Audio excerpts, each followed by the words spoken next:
భారీ అంచనాల మధ్య విడుదలైన పవన్ కళ్యాణ్ నటించిన హరిహర వీరమల్లు చిత్రం ప్రీమియర్ షోల నుంచే అభిమానుల నుంచి డిజాస్టర్ టాక్ ని సొంతం చేసుకుంది. సినిమాలోని కంటెంట్ ఒక మాదిరిగా ఉన్నప్పటికీ అత్యంత దారుణమైన విఎఫ్ఎక్స్ కారణంగా అభిమానుల నుంచే చివాట్లు ఎదురయ్యాయి.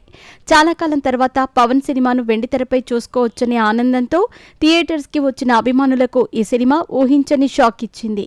చిన్న చిన్న చిత్రాలు కూడా క్వాలిటీ విఎఫ్ఎక్స్ తో వస్తున్న ఈ రోజుల్లో 250 కోట్ల బడ్జెట్ అంటూ డప్పు కొట్టుకొని వచ్చిన హరిహర వీరమల్లు విఎఫ్ఎక్స్ కనీస స్థాయిలో కూడా లేకపోవటం అభిమానులకు మింగుడు పడని విషయం. ఇది సినిమాకు పెద్ద మైనస్గా నిలిచింది.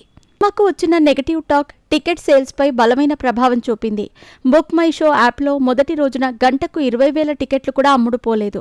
ఈ రోజు ఉదయం 10 గంటల సమయంలో గంటకు 18,000 టికెట్లు అమ్ముడుపోయినప్పటికీ ఆ తర్వాత నెమ్మదిగా పడిపోయి ఇప్పుడు గంటకు 9,000కు పైగా టికెట్స్ మాత్రమే అమ్ముడవుతున్నాయి. రీసెంట్గా విడుదలైన ధనుష్ కుబేరా చిత్రం మొదటి రోజు కలెక్షన్ల కంటే ఇది తక్కువ కావటం గమనార్హం.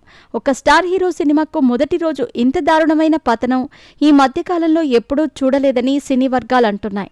దీన్ని బట్టి నెగటివ్ టాక్ ఏ రేంజ్లో విస్తరించిందో అర్థం చేసుకోవచ్చు. ఇంతటి దారుణమైన ఫలితాన్ని అందుకున్న ఈ చిత్రానికి మరి కాసేపట్లో సక్సెస్ మీట్ ఏర్పాటు చేయబోతున్నారు. ఈ మీటింగ్కు పవన్ కళ్యాణ్ కూడా హాజరు కాబోతున్నారట.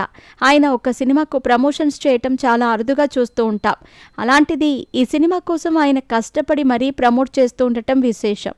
పవన్ కళ్యాణ్ ఒక మంచి సినిమాను తన భుజాన వేసుకుని ప్రమోట్ చేసి ఉంటే అభిమానులు సంతోషించి ఉండేవారు. కానీ ఒక ఫ్లాప్ సినిమాను బాగుంది, సూపర్ హిట్ అయ్యింది, అందరూ చూడండి అంటూ పవన్ కళ్యాణ్ స్థాయి వ్యక్తి చెప్పటం వాస్తవానికి చాలా దూరంగా అనిపిస్తుందని పలువురు అభిప్రాయపడుతున్నారు.